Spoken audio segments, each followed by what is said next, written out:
FDFS stocks Tamil நேயர்களுக்கு வணக்கம். இன்னைக்கு நம்ம பார்க்க போறது ஜியோ ஹாட்ஸ்டார்ல வெளியாயிருக்கிற ரெசார்ட் வெப் சீரிஸ் உடைய மூவி ரிவ்யூ தான். விஜயகுமார் ராஜேந்திரனுடைய நடிப்புல தலைவாசல் விஜயுடைய மிரட்டலான நடிப்புல வெளியாயிருக்கிற இந்த வெப் சீரிஸ் அப்படிங்கிறது மொத்தம் 8 எபிசோட்ஸை கொண்டு இயக்கியிருக்காங்க. ஒவ்வொரு எபிசோடும் தலா 30 நிமிஷம் தான் இருக்கு. அதாவது நிறைய வெப் சீரிஸ் வந்து பாத்தீங்கன்னா ரொம்ப லெங்தா 45 மினிட்ஸ் 1 hour போகும்.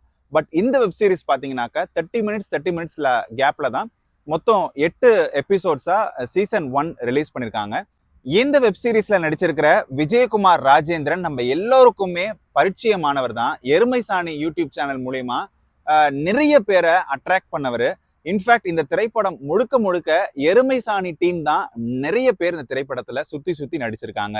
குறிப்பா இந்த வெப் சீரிஸ்ல நெடுமாறன் அப்படின்ற ஒரு ரோல்ல தான் நடிச்சிருக்காரு தலைவாசல் விஜய். எப்படி நம்மளுடைய எல்லோருக்கும் ஒரு பாஸ் அப்படின்னு நம்ம ஆபீஸ்ல ஒருத்தர் இருப்பாரு, அவரு நமக்கு எவ்வளவு குடைச்சல் எவ்வளவு தலைவலி கொடுப்பாரு, அதே மாதிரியான ஒரு மிரட்டலான ஒரு தலைமை செஃப்பா தான் அவர் நெடுமாறன் அப்படின்ற ரோல்ல நடிச்சிருக்காரு.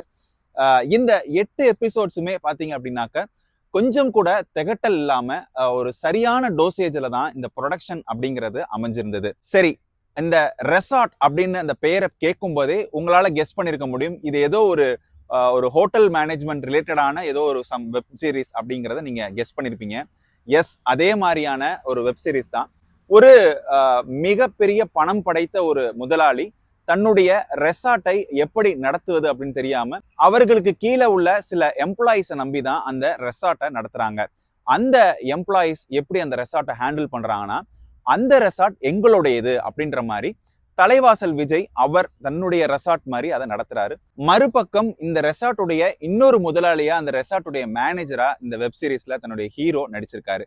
இப்படி எல்லோரும் அந்த வேலையை தங்களுடைய வேலை, இது தங்களுடைய ப்ராப்பர்ட்டி அப்படின்ற மாதிரி அதை கிளைம் பண்ணி ஒரு முழு மூச்சோட ஒர்க் பண்றாங்க.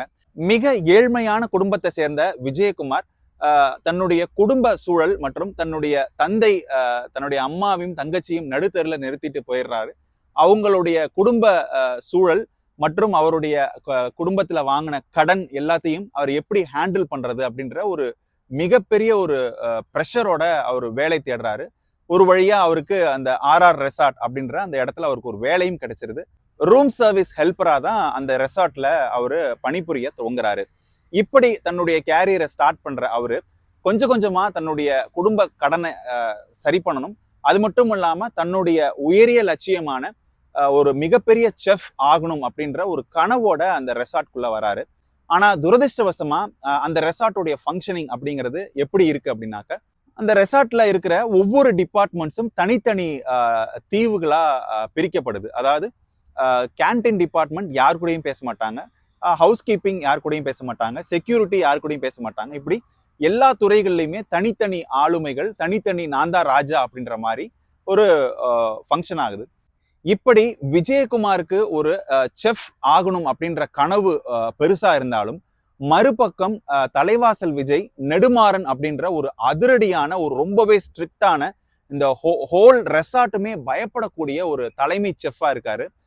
குறிப்பா ஃபுட் அப்படிங்கிறது ஒரு எமோஷன், அது வந்து ஜஸ்ட் லைக் தட் சமைச்சு கொடுத்துட முடியாது அப்படின்ற ஒரு ஐடியாலஜி உள்ள ஒரு மனிதர். என்னுடைய சமையல்னால மட்டும்தான் இந்த ரெசார்ட்டே ஃபங்க்ஷன் ஆகுது, இந்த ரெசார்ட்டுக்கு வர கெஸ்ட் எல்லாருமே என்னுடைய சமையலுக்காக தான் வராங்க, இந்த அழகெல்லாம் செகண்டரி தான் அப்படின்னு மிகப்பெரிய ஒரு அகம்பாவத்தோட அவர் சுற்றி வராரு. தலைவாசல் விஜய் ஏன் எல்லோரும் மேலேயும் கோபம் கொள்கிறார், ஏன் அவ்வளவு ஸ்ட்ரிக்டா இருக்கார், அவருக்கு பின்னாடி உள்ள அந்த மர்மங்கள் என்ன அப்படிங்கிறது தான் செகண்ட் பார்ட்டுக்கு ஒரு லீடா சொல்லி முடிச்சிருக்காங்க. சோ இவ்வளவு சவாலுக்கு நடுவுல விஜயகுமார் தன்னுடைய லட்சியத்தை எப்படி அடையணும்னு நினைக்கிறாரு, அதுக்கு அவர் போடுற கணக்குகள் என்ன, இதெல்லாம் தான் இந்த ஒட்டுமொத்த வெப் சீரிஸும் சொல்லக்கூடிய விஷயங்கள். இந்த ரெசார்ட் வெப் சீரிஸ் எப்படிப்பா இருந்துச்சு அப்படின்னாக்க, நாம ஒரு ரெசார்ட்டுக்கு போய் ஒரு கெஸ்டா தங்கினா என்ன மாதிரி ஒரு ஃபீல் கிடைக்குமோ அந்த ஃபீலை தான் இந்த வெப் சீரிஸ் மூலியமா நம்ம விர்ச்சுவலா நம்மளால அப்டைன் பண்ண முடிஞ்சது. அந்த அளவுக்கு ஒரு பக்கா ஃபேமிலி என்டர்டைனர் ஒரு வெப் சீரிஸா இந்த வெப் சீரிஸ் இருக்கு அப்படிங்கிறதுல சந்தேகமே இல்லை.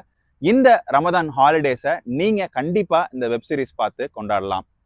சரி மக்களே, இன்னைக்கு உங்களுக்கு ரெசார்ட் வெப் சீரிஸோடைய மூவி ரிவ்யூ பிடிச்சிருக்கும் நான் நம்புறேன். மீண்டும் வேறொரு நிகழ்ச்சியில சந்திப்போம். அதுவரை உங்களிடமிருந்து விடைபெறுவது நான் உங்கள் அபராஜித்தன்.